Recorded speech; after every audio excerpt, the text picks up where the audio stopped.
Hello, everyone. My name is Tim Barr, and I thank you for joining us. As the Executive Vice President of the Calvary Fund, I am pleased to welcome you to what promises to be an insightful dialogue on the topics addressed in the documentary, Fast Forward. By now, you all should have had the opportunity to watch the documentary, which Calvary was proud to serve as a local sponsor of for the PBS premiere. I would like to thank Bill Baker, the executive producer of the documentary, Eric Michael Hurtig, the film's director, and Michael Lafort of Social Impact Allies for connecting us to the documentary and allowing us to hold a virtual screening and panel. The documentary is presented by FLX Entertainment in partnership with Twin Cities PBS and Next Avenue. Major funding for Fast Forward is provided by the John A. Hartford Foundation and the Gordon and Betty Moore Foundation. I would now like to introduce our esteemed panel. Our moderator this evening is Dr. Christopher P. Comfort, Chief Operating Officer of Calvary Hospital. Panelists are Nancy D'Agostino, Vice President for Community Patient Services at Calvary Hospital, Michael Eric Hurtig, Director of Fast Forward, and Andrew Ostergren, Associate Director of Social Work and Family Care at Calvary Hospital. As a leader in providing palliative care to thousands of patients and families, we hope to bring a different perspective to some of the issues on aging and advanced care planning that were presented in Fast Forward.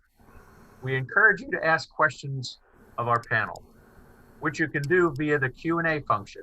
Please remember, it's the Q&A function, not the chat function. So please do ask questions. If for some reason we are not able to get to every question, we will follow up with an email to everyone who has joined us this evening. It is now my pleasure to turn the evening over to Dr. Comfort. So good evening.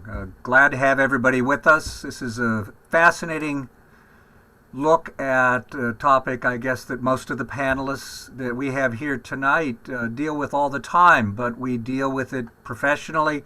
And I think, at least from my perspective, we had a personal, up close, and relational look at aging, how that process of aging can be experienced not just at 85, but can be simulated, and talking about the kinds of conversations and discussions that Eric was able to capture magnificently during this presentation.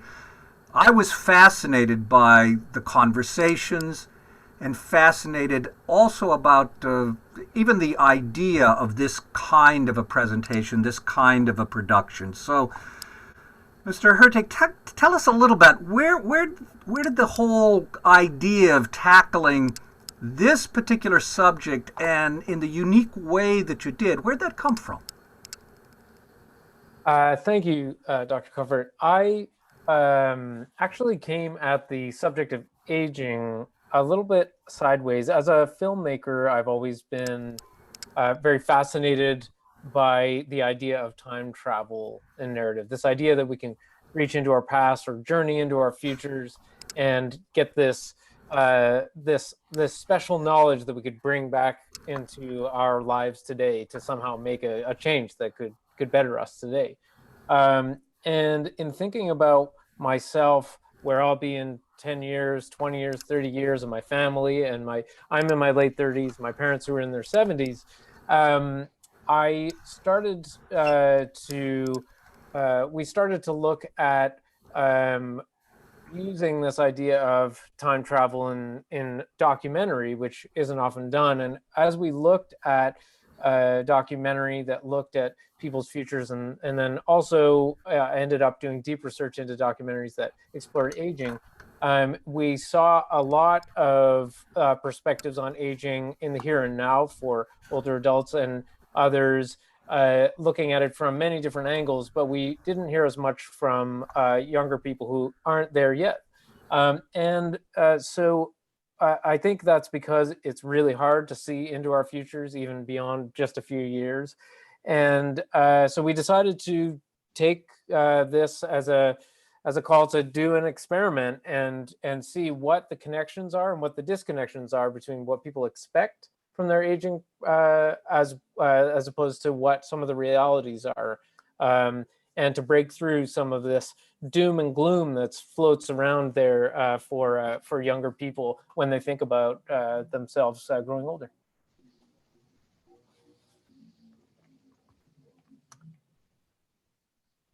I was really fascinated by kind of the immersive experience. You know, the idea of you're commenting on time travel. It's looking back at 85 to 40 years old, and then all of a sudden finding yourself back at 40 years old and be able to comment on your experience, I thought was phenomenal. Where did these ideas of this immersive experience for not just the older individuals, but for their families come from? I thought that was quite creative. Thanks. Well, there's really two elements playing into that. One is, as I was saying, we did a lot of research into the kinds of work that have been done in the aging space in documentary. And a lot of younger viewers are, as I mentioned, not so inclined to think about their own aging because there's fear there or for whatever reasons. And so we wanted to make a documentary that was engaging in a way across generations and for broad audiences, and to have a little bit of fun with it and to make it a little bit exciting and feel fresh. And the other is that in thinking about aging, because there's this disconnect between what people's expectations are and what some of the realities might be, we knew that we had to really push people. We couldn't just sit down and interview them. We couldn't just spend some time with their families and look at stories that already exist. We needed to shock them into a new reality so they could really evaluate it for themselves. And we didn't know how they might react. We knew we wanted to give them 360-degree immersive experiences so that they could get a really full-body view of what they may or may not expect as they're growing older. So once we saw that MIT aging suit, Agnes, we knew that we had something special and that this immersive approach could really hopefully make a difference. So you explained it a bit in the production itself. It's as if on you go to aging boot camp. Was that a novel experience for the participants? Well, I don't think that any of them really knew that. They knew that they were going to participate in immersive experiences. None of them knew that these were going to be 10 to 12-hour days for a week. And it truly was a boot camp. We didn't call it an aging boot camp when we started out. We realized by the end of the production that that's truly what we were doing. And I was proud of all of them for carrying it through. Everybody was just so exhausted by the end of their experiences. So give us the inside scoop. Who passed? Who failed? What was your evaluation of the experiences that people had, and what was the feedback from individuals to you related to their experience a bit after the documentary was produced? Well, we did catch up with the cast, everybody that participated recently, and on our website, fastforwardmovie.com, you can see these little vignettes, and we caught up with them. And I think it would be difficult for anybody to take every single experience that they had in their aging boot camp and then implement any change based on their experience in their life today. But it was interesting to see how each of the participants took something different and why. Abe and Leo in Tigard, Oregon, they had this beautiful experience with Leo's grandmother, Carmen, using music therapy. And I caught up with them, and I was really touched to hear that now on a regular basis, they're using music therapy. As she progresses with Alzheimer's, they're using it as a tool to connect with her in new ways and explore different memories. And Dre, although he is the child of the pair, Roger and Dre, he's the one who has chosen to get his advance directive together and get all of his financial documents together should something happen with him. Whereas his father has not embraced that perspective, but he has become more proactive with his physical health. And there were some outcomes in there associated with the actual work we did with them at the geriatric clinic in Boise. So I think it was beneficial for everyone. And aging it just goes to show you, aging is such a complex subject to explore, and so everybody needs to take these baby steps towards changing their approach.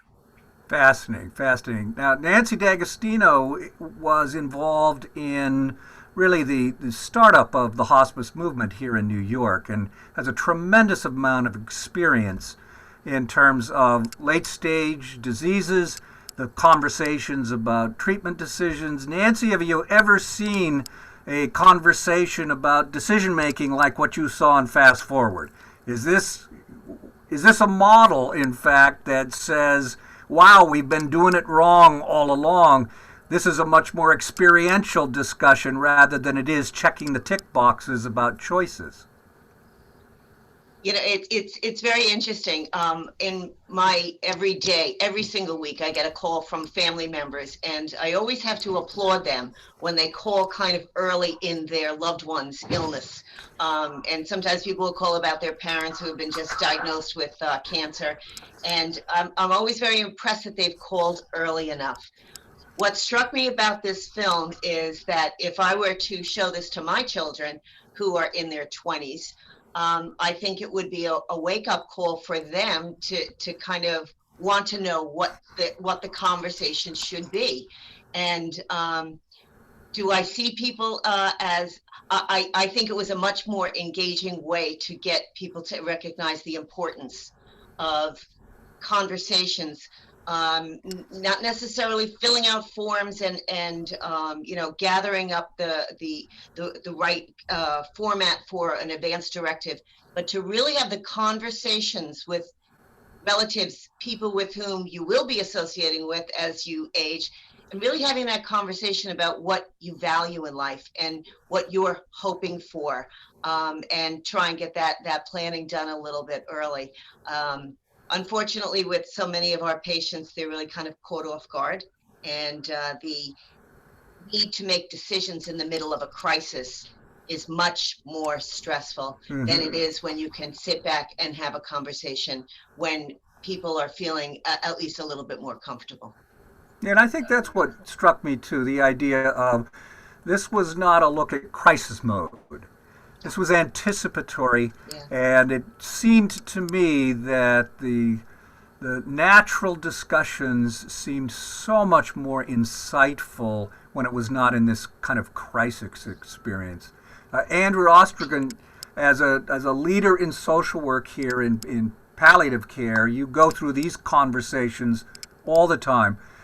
Can you take us through what a typical kind of conversation in an institutional setting, whether that be the doctor's office or at the hospital bed or at home in the middle of a hospice experience, what do those conversations usually look like? And do you get the feeling like those conversations have occurred before, or are you getting the feeling like this is the first time that people are going through this kind of an experience? It's interesting because we have patients here, obviously at Calvary, both at home and in the hospital, who are at the very end, usually, of their disease process. They have been in and out of hospitals. They've been in and out of doctors' offices. Many of them have been really through the gamut of healthcare. And it's incredible to me how often it is that I will present the very idea of a healthcare proxy, of an advance directive, and many have no clue what it is. They proclaim that they've never heard of it. They don't know what it is. And it's a completely foreign idea to them. So it's, as Nancy was saying, times of crisis, this is not the time to do this. Decision-making like this, it relies on muscle memory. And you can often see the difference between those patients and families that have been able to complete advance directives and, most importantly, have conversations about them, and those who have not. It's the conversations, as everyone's pointed out, that are really the most important part. And I think, unfortunately, and we're all guilty of it, we've become very focused on checking the box. Do they have a healthcare proxy? Good, let's move on. And there's a lot of the conversation that obviously some people don't have the skill sets for, but often get left behind because there are other things that need to be done. We just want to know, who should we talk to? and that's it. Meanwhile, there's a lot of discussion that could be held much earlier in the process that would be so much more beneficial to both the patient and the family members or whomever is making the decision. It doesn't need to be the family members, whoever is making these decisions. So I'm going to get back to the question of decisions and what are the methodologies we currently have for individuals to make decisions for themselves. But I'm going to respond, if you'd give me the liberty, to one of the questions that we have here, which is a discussion about the experience of family members. So the experience not only of the patient, but the experience of the family members.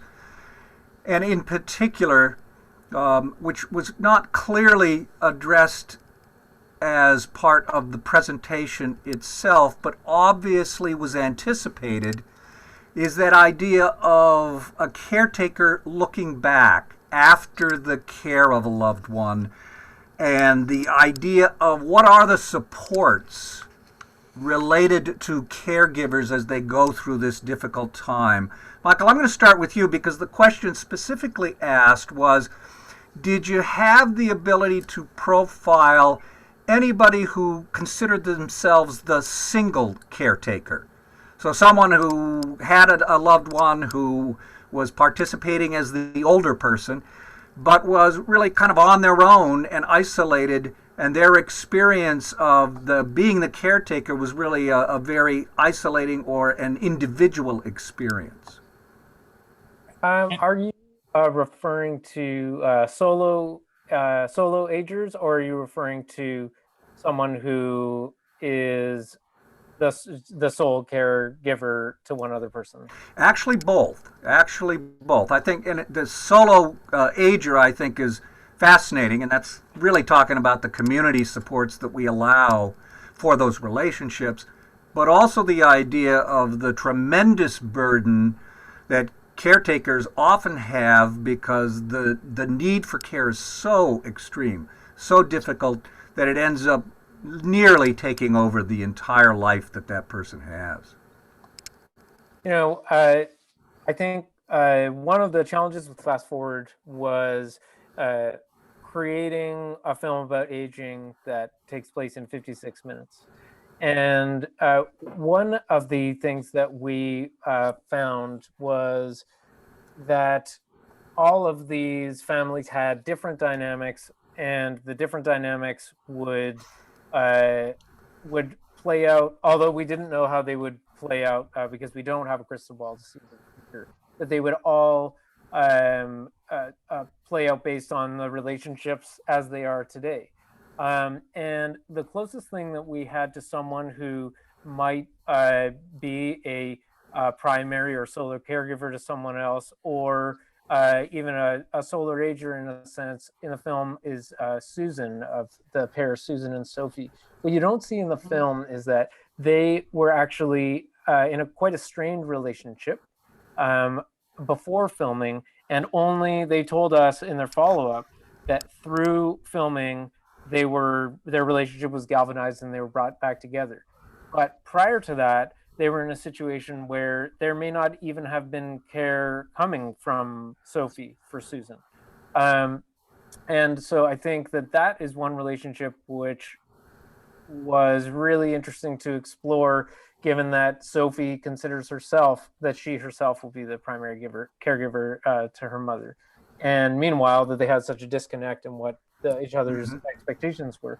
The other thing I want to mention is we would love to, create other iterations of Fast Forward. And there's so many different stories of how people age, and definitely solo aging is a different perspective. But we also look at it as, who do we need to have these conversations with? If it's not our family who's there, who are the people that we can identify in our network who will be our modes of support as we age?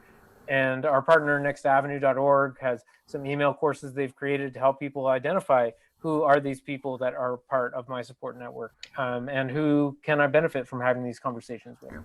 Well, I think that's extremely insightful. I think practicing physicians or professionals in the field often are struck with having to have decision-making conversations with patients, and it is really unclear who the resources that are there for patients in terms of decisions that they make. I know that the website had some resources that were helpful in terms of pointing patients or individuals to some structured way to go through decision making. But Nancy, do you think that who do you think the support people are for decision making? Who serves the best for that? I was struck with the father-son combination, with the son who had lots of opinions about how dad should live his life and what meds he should take and how he should eat and what his exercise patterns were. How does that play out in the real world? I think most frequently what we see anyway are can be a little confusing sometimes, where there are multiple family members, and I think and Andrew certainly could weigh in on this as well. I think that very often when we're talking about different generations have different ways of communicating, different things that they feel that they should communicate, and an older generation might be not as communicative as perhaps their younger counterparts. We generally do see most of the time families who are coming together. One of the challenges I think that we see though with family caregivers is actually twofold. Number one, I was talking to a young woman maybe about 2 weeks ago. She's one of four, and the 92-year-old mother is having significant cognitive impairment, lives on her own, and everybody is taking a turn being with her. And the mother gives different information to each of the children. And in addition to that, the children themselves actually came to the realization they hadn't even seen each other because they were all taking 1 or 2 days per week to go out and take care of mom.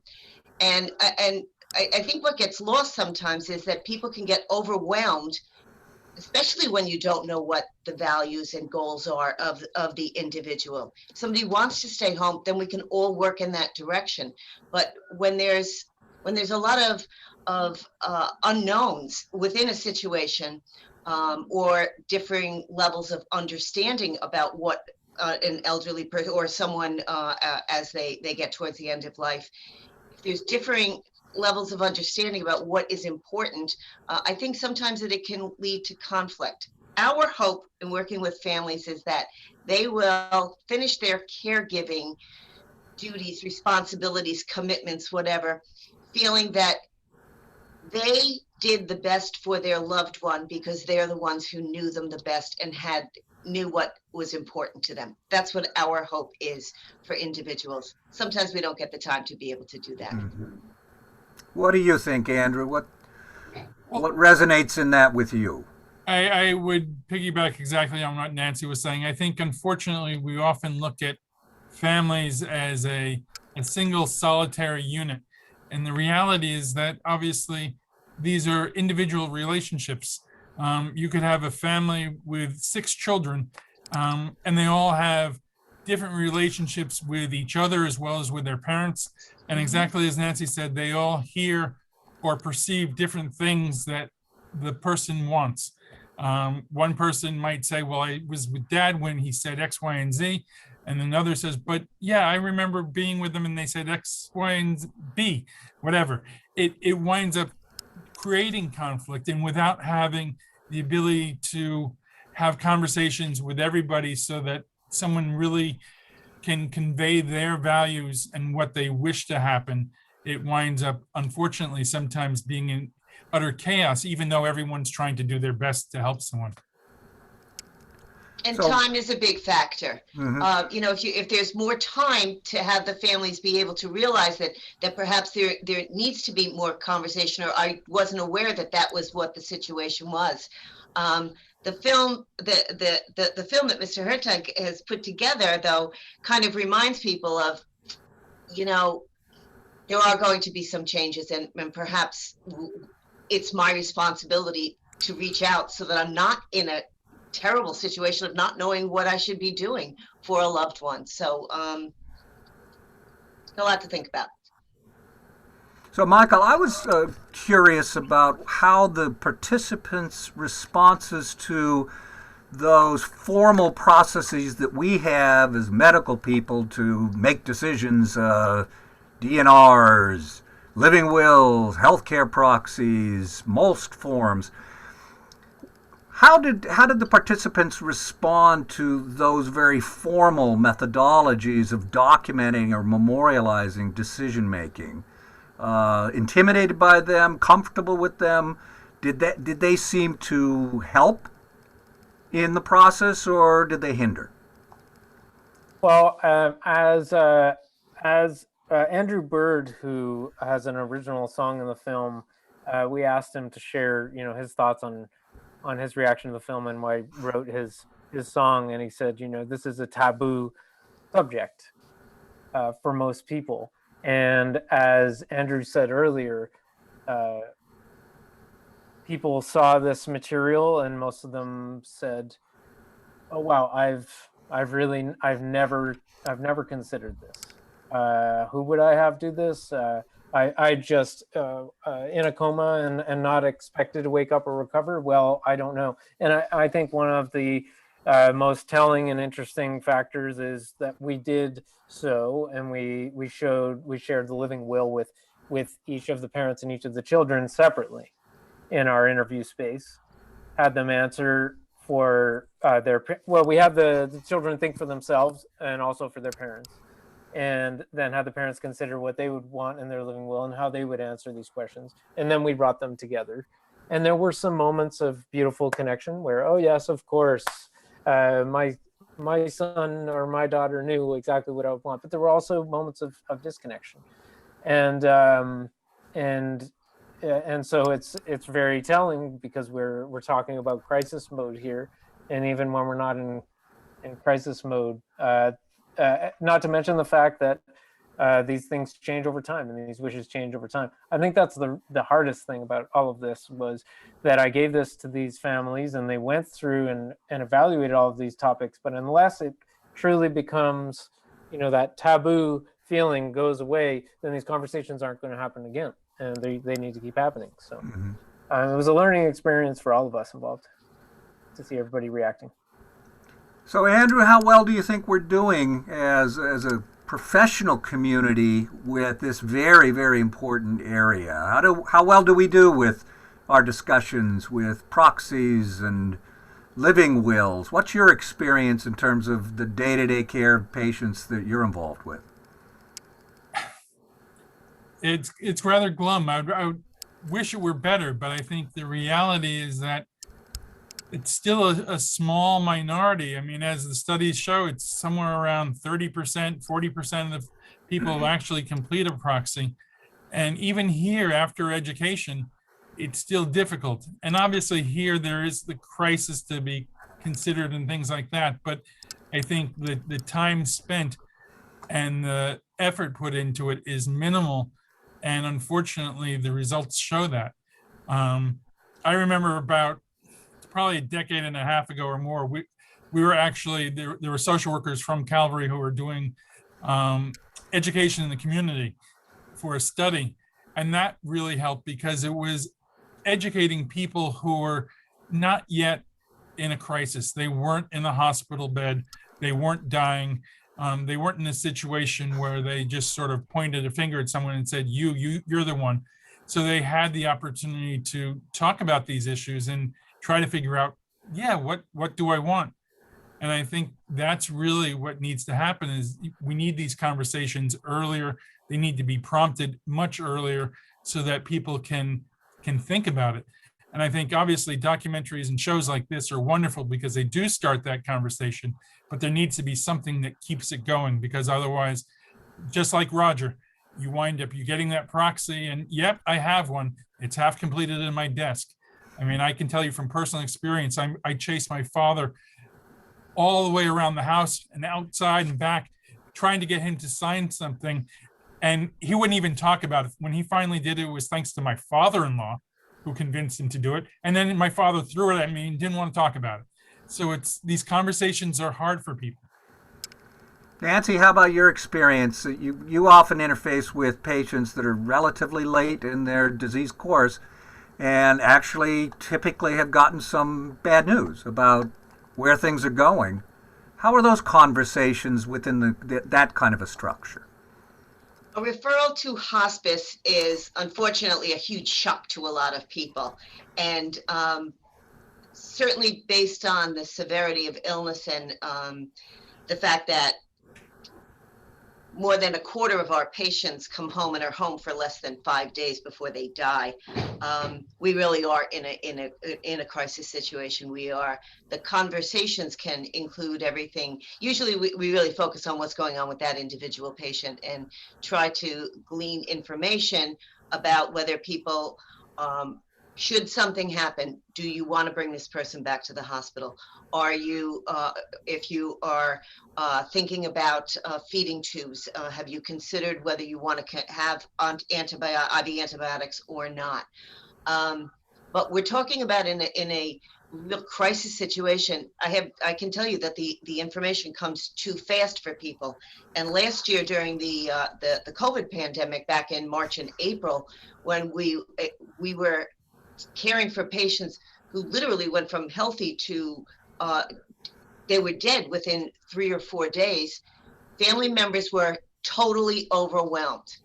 What I can tell you is that in our bereavement program, we had a lot more people ask about healthcare proxies and things because it became such a national, or at least here in New York, very much it became really an issue. People all of a sudden were whisked away and they were getting phone calls. And I think everybody heard that conversation. But so for a short period of time, we did have people reaching out and asking about healthcare proxies and advanced directives and those kinds of things. And as Mr. Hurtig said, it's on their website, Next Avenue, as well as Calvary Hospital. There's information, not just the forms, but real information on things to consider. So to us, it's a matter of, it's hard to open up a relationship and you go from being a stranger to all of a sudden having a very in-depth conversation about some very intimate thoughts about what people are hoping for at the very end of life.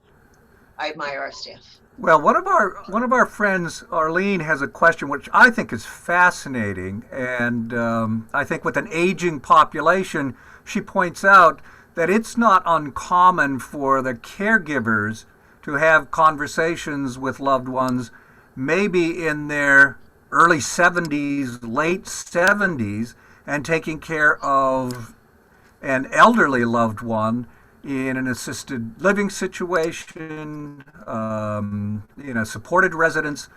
Are there differences, do you think, in that experience of caregiving when, in fact, it's someone who's a bit older themselves and certainly coming to fall into the category, I think, Michael, of where most of the participants who were the elders are then put in the role of caregiver?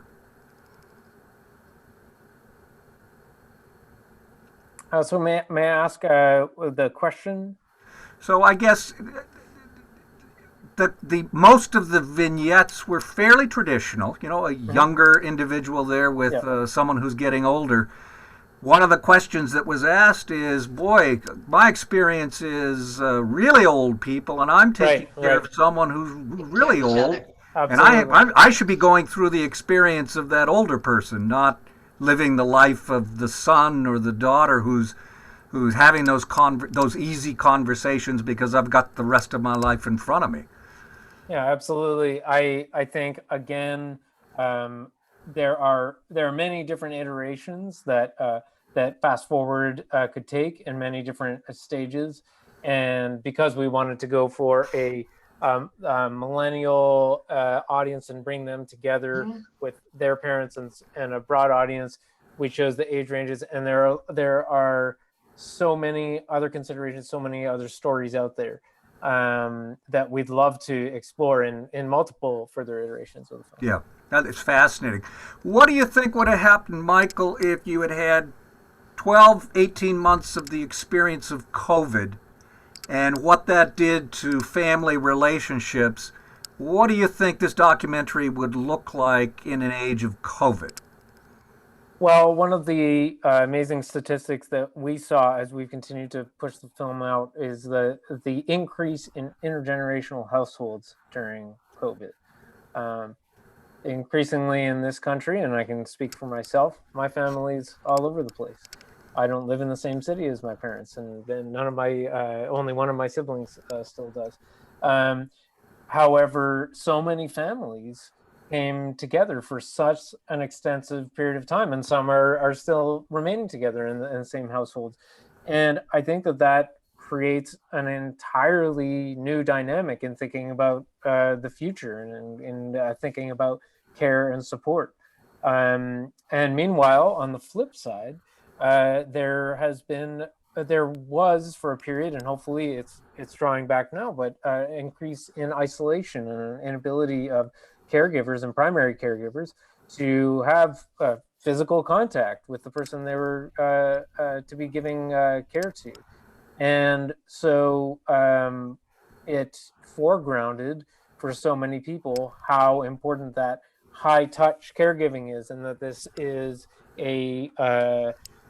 is about support and care networks. This isn't about simple and single solutions. So I was struck, I thought it was poignant, the story of Susan as she went to visit her old age home, the Airstream, prior to having to go in, and literally realizing that that was not something that she wanted. Nancy, how do you walk either a patient or a patient and family through that difficult decision about where to be in late stages, especially with disabilities? And then secondly, what are the supports that are available, not just from the family, but how are we with being able to support a family member who makes the hard decision to keep someone at home, even though that high-touch care really, really requires a lot of work? That's a lot of questions. I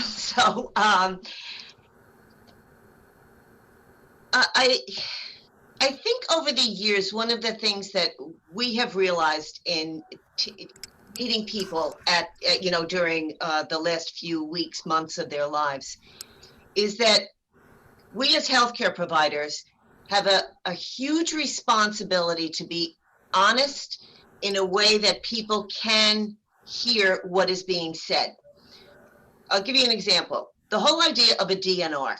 Everybody knows people can put on a ventilator.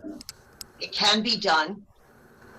But unless that information is balanced out with what someone's overall prognosis is, and the reality that in many cases, that's going to be a futile effort. I think that caregivers, over time, as people become more comfortable in their own profession, begin to learn how to give that information in a way that people can understand that. And I do believe that we as caregivers, that's a huge responsibility that we have. There is so much medical technology available, and just because you can doesn't mean that you should. And people very often need to hear information different ways in order for them to make an informed consent about things. To answer your second question, there are a lot of resources available to individuals who are caregivers because it's a hard job. I was struck in the documentary about the inclusion of music therapy. And now those of us at Calvary, we know that that's available. And those of us who work in hospice end of life care know that there are a lot of resources. And yet I don't think that the general public knows that. So that the information that is available via websites, everybody needs to know how to use some of the websites, so people need to be assisted in that in some cases. But there are supports available for people to reach out to, support groups virtually, different materials that are available, and really to have conversations about encouraging people to look to their community, because people are not alone. So I'll stop there, because I'm sure other thoughts might come in. So Andrew, Suzanne has a question for us about what kind of role do you think a place like Calvary can play in facilitating these kinds of conversations in the outside world on a regular basis, to get a better idea that we've influenced the community to participate in these kinds of decisions? I think Calvary could have a very big role in it. And I think there have been times where, honestly, we have done things like that, whether it's through annual health fairs and things of that nature. I think it needs to be specifically directed. I mean, obviously, we just passed National Healthcare Decision Day a couple days ago, and I think it's days like that where they need to be highlighted so that we essentially open our doors to the public to say, hey, look, why don't you come down and ask questions, and we can help walk you through some of the things, because they are questions that people are afraid of. I mean, what I was reflecting on also is that a lot of this onus is put on the person to make a decision and to educate their family. And I was thinking that oftentimes I've come across patients who have said, you don't know how many times I've tried to tell my children what's going on, and they don't listen because they think I'm going to live forever. And I think we have that double reality of one person wants to talk and the other doesn't want to listen, and vice versa. And we need to help people get to a place where this isn't some sort of stigma. It isn't something that you shouldn't talk about. It's something that eventually everyone, unfortunately, will die. Eventually, most people will need some type of advanced medical care, and there needs to be some sort of decision making. Unfortunately, not everyone will be able to make their own decisions at the end of their life. So we need to help figure out, what do they actually want, whatever it may be. I mean, just one last thing. I remember doing these educations, and someone, unfortunately, healthcare directives often are equated to pulling the plug. And I remember one person in particular who said, but I want everything done. And while I certainly subscribe to what Nancy was saying, this is still an opportunity for someone to say, okay, I'm going to choose the person who's going to fight tooth and nail for me for whatever I want. It may not work, but at least you have that person in your corner.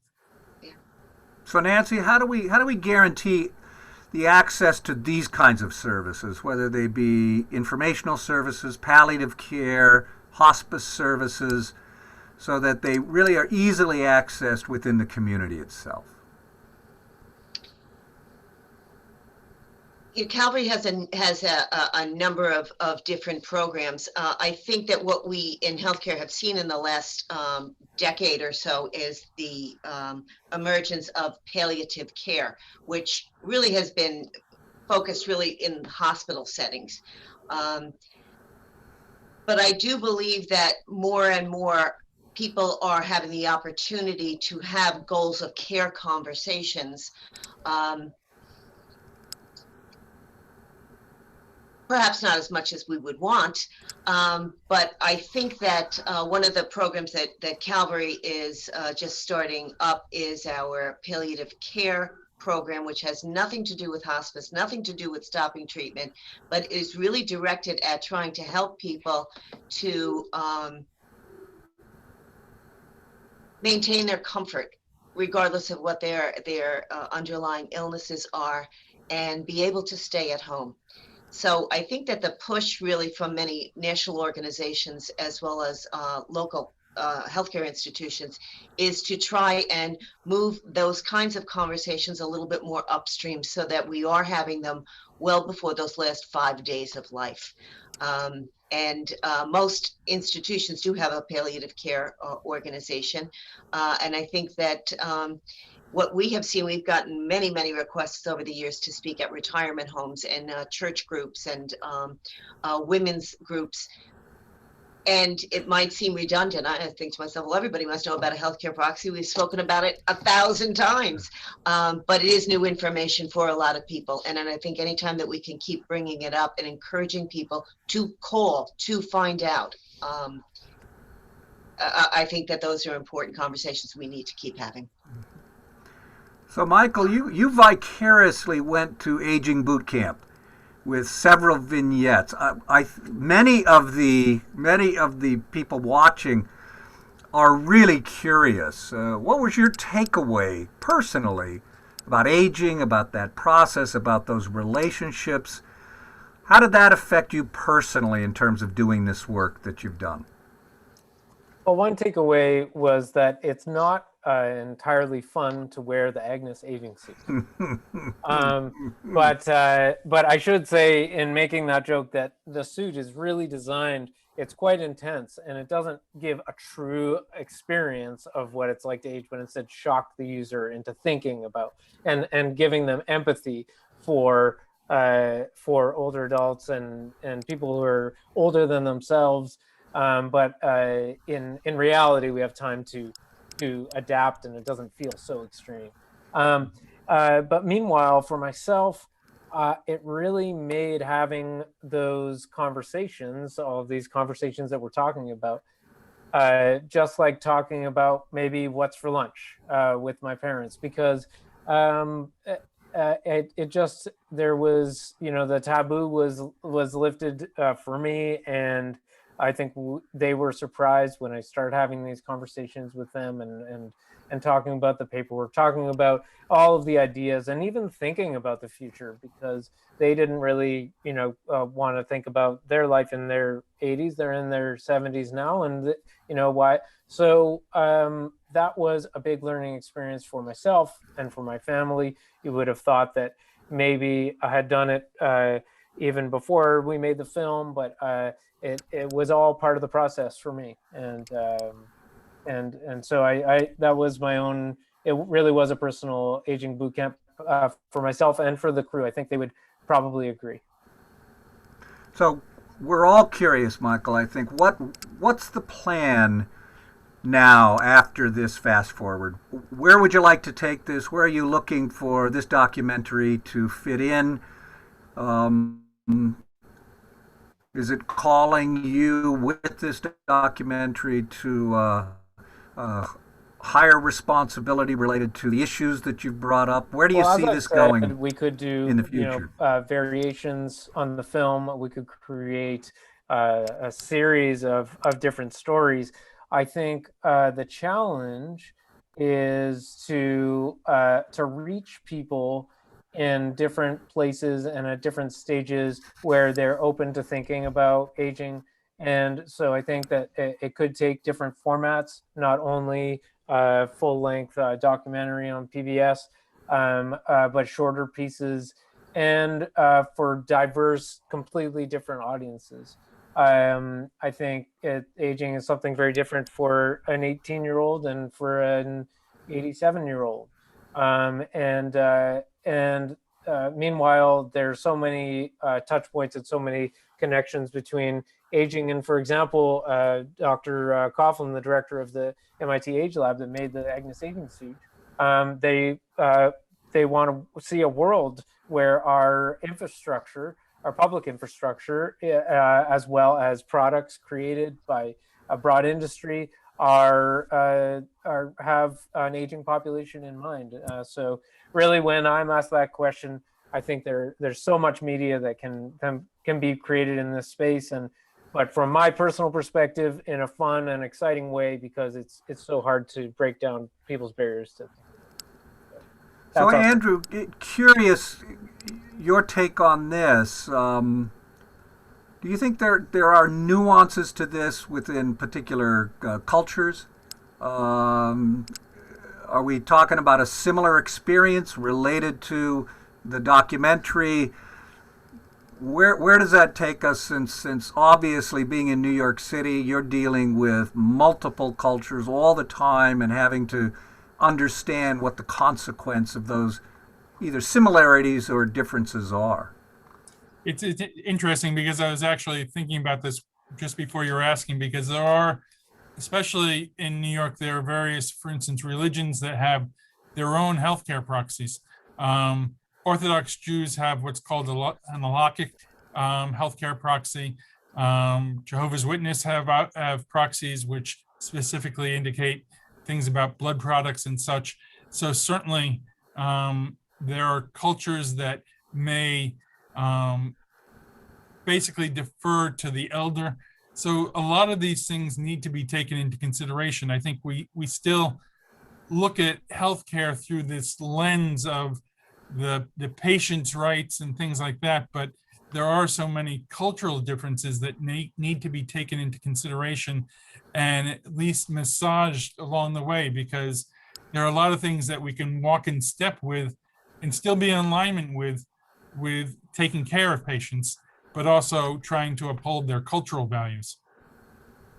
So Nancy, how did this affect you? What's your takeaway from the work that's Michael's done, and where do you think that this takes you in terms of changes, modifications, or expansions of what you're doing in your program?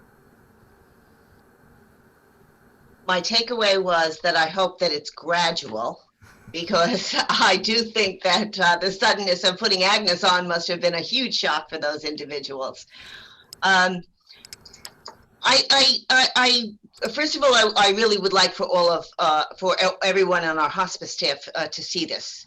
I felt the gut-wrenching emotion of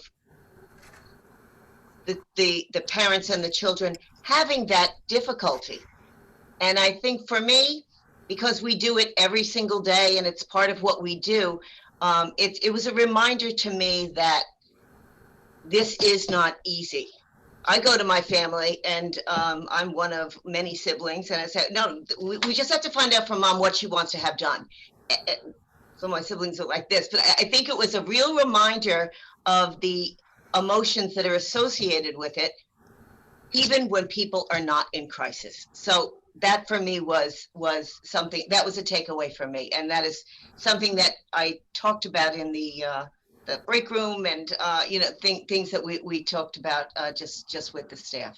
So yeah, the humanness of this documentary, of this production, was so profound that I pretty much had your takeaway. What a training tool this would be, really, for providers, so that they could vicariously experience those relationships between patients and families, to have a better understanding of how a process of decision making occurs, and all the components that go into making that happen. Your thoughts, Andrew? I would concur. I to be honest, I was sort of sad, because I did reflect on my dad and the attempts that I made to have conversations. And I know lots of people have those attempts. And what I loved about this documentary was that it was non-threatening. It was simply something that you could watch, perhaps together, and it would stir questions, and it's an easy way in, as opposed to this, here, Mom, you need to fill out this document, sign here, what do you want? Okay, great. I think it's done in such a supportive way, and it really speaks to what patients need, what individuals need, and to try to elicit that, and as I said, in a very non-threatening way. Mm-hmm. So, Michael, you said really that this is kind of a one-time event for these families. So I'm curious about whether any of that group that you dealt with made some plans to make this part of kind of a regular interaction that they had, or a decision or talking points that would be part of conversations going forward, or do you think that this was a once-in-a-lifetime experience for a boot camp for aging? I have to admit, the latter. I believe in that. Roger himself he admitted in our follow-up that he hasn't completed an advance directive, and didn't really, you'd see it if you watch the video that we've posted. didn't really want to discuss it at the time with Dre, even in our interview. And so some are more open, some are still closed to having some of these parts of these conversations. And I think, you know, that's one of the reasons why with the resources that we've created to accompany the film at fastforwardmovie.com, we have a little nudge tool to say, you know, are you interested down the road in 3 months and 6 months, we might, you know, give you a little nudge. Have you done this? Have you had this conversation? And that's only getting it started. So how do we, the question is, how do we ensure that people continue to revisit the conversation? It's a big challenge, but at least if families are open and if it's not a taboo subject, then that was our goal, to at least open it up, get things opened up so the conversation can begin. Well, we thank you, Michael. We certainly thank you for this documentary. It's eye-opening, almost revolutionary in terms of its presentation of not decision-making, but relationships, and how that relational journey between loved ones gets us to the point where decisions are not just in the abstract, they are really the reality of a life lived. I thought a wonderful job. Thank you.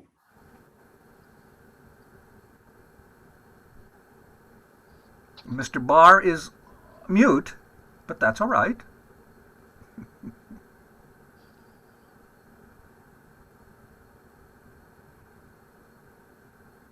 There I go. Sorry. I want to have my live television. I want to thank you, Dr. Comfort and Nancy and Michael, as well as Andrew, for providing us all with such important information this evening. And thank you to everyone who joined us and took the time and spent it with us this evening. We're grateful to all of you for your support of Calvary. And a quick, just a well wish, you may have noticed, Bill Baker was originally supposed to be with us tonight. He's feeling under the weather. We're sending good vibes that he'll be back on it, feeling better soon. So thank you, Bill. Feel better. And we'll be sending an email to everyone tomorrow that contains links to different resources available on the Calvary and the Next Avenue website. In addition, the email will contain a link to the survey about the documentary. I encourage you all to complete the survey, as it will be helpful to our filmmakers as they continue their outreach surrounding Fast Forward. Thank you all. Be safe, everyone. Thank you.